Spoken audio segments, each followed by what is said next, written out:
And the third great thing about the Celebrity Big Brother racism scandal was this. There was a glamour model in the house, you may remember, Danielle Lloyd, a former Miss UK, and she said the worst racist things, arguably. Anyway, as a result of this, for the next 3 or 4 months, Danielle Lloyd lost a lot of lucrative glamour modelling work. Now, what this means, presumably, is that the editors of Nuts magazine and Zoo magazine and Loaded magazine and FHM magazine must have sat around and tried to decide whether their readers would feel comfortable masturbating over images of a racist.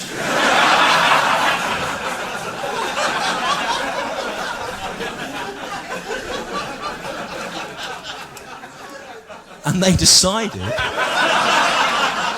that they would not. Yeah, which I feel is to underestimate the tenacity of the readers of Nuts magazine and Zoo magazine and Loaded magazine, who I think would have given it a good old go. I think they would have tried to find the inner strength to push through whatever ethical barrier the racism of the naked woman had presented them with. Who knows? Who knows? The sheer wrongness of it may even have created an extra sexual frisson. We can't tell, can we? We can't be sure. We can never really know without carrying out a controlled experiment. And there's no money for that now. Not with the Olympics coming up. It's all,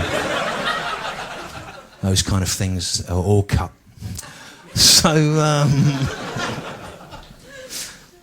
there's some kind of theoretical objections to television, and that's all well and good. Well done to me. But if I'm honest with you, the real problem I've got with television is it's now coming up to 12 years since they've commissioned anything that I've written.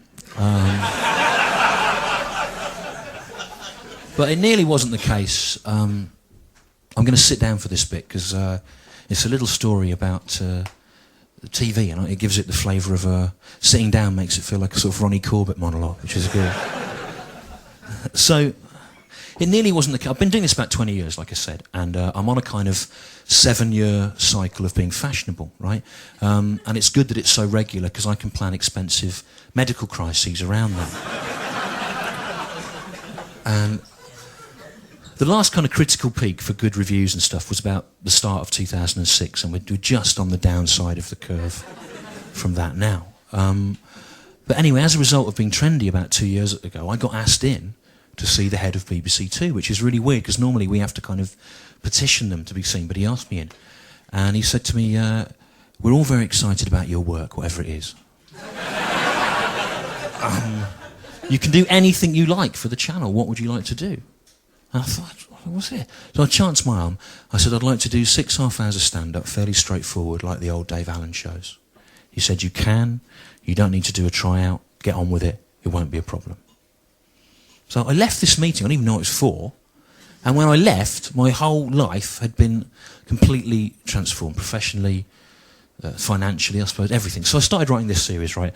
And I had this idea that each week I'd do a bit where I did a bit of stand-up to a weird group of people in an odd place, right? And I'd film it. So, first of all, I wrote a set that would work for really little kids, right? And it was about how when I was a kid, my mum said, eat your greens, and I didn't. And I got smaller and smaller, and then I got carried off by a bird, right? Yeah. Now, it's not aimed at you, but they like it, don't they? They like it. The people. Yeah. It's for children, really, but, you know. Imagine me being carried off by a bird. It'd be hilarious. Help! So, especially if it was a funny bird, like a budgie or something. So, I started doing this at like kids' parties and stuff with a view to filming it at some point. And kids are really funny, right, because they don't heckle. But what they do is they put their hands up like that, and then you have to decide whether to accept the heckle. It's a good system, you know. So, I was doing this kids' party on a Sunday afternoon. I was talking about becoming really small and whatever, and this little girl about 7 put her hand up, and I went, what? And she said, if you were so small then, why are you so fat again now? And that's funny, isn't it? So No, it is, So I said to her, well, I may be fat, but at least I've got some pubic hair.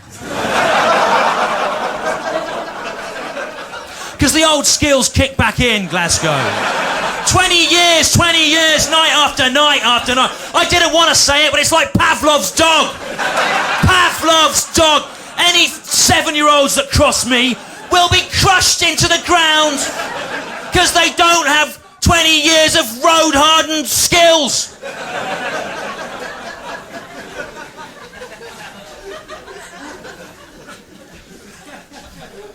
And the other thing I wanted to do, right, it wasn't just that. I wanted to do like kind of parody of observational comedy. Now, stand audience, you see lots of comedy, you'll know what observational comedy is. Observational comedy is when the comedian pretends to have the same life as you, right? Rather than being a philandering coke addict. And so, this is what observational comedy is like, isn't it? It's like this. Once I'm the observer, aren't you? Hey, who's married? Who's married? Who's got a girlfriend? Who's ever seen a woman? You've seen a photo of one? You know what they are? You've seen them around, yeah? Yeah. Not men, with the hair. Yeah. Are there any in? Any women in? Any women? Girls, answer me this. Why did you take so long to get ready? What's going on? What's going on? What's going on? What's going on? Why did you take so long to get ready? What's going on? Who's got kids? That's finished, that bit. Who's got kids? It's finished. It's finished.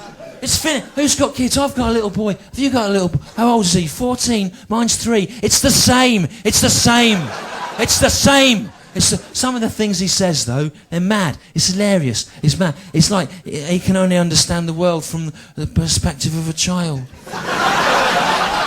Anyway. I've got a terrible feeling there's some people at the back there going, now he's cooking. Nice.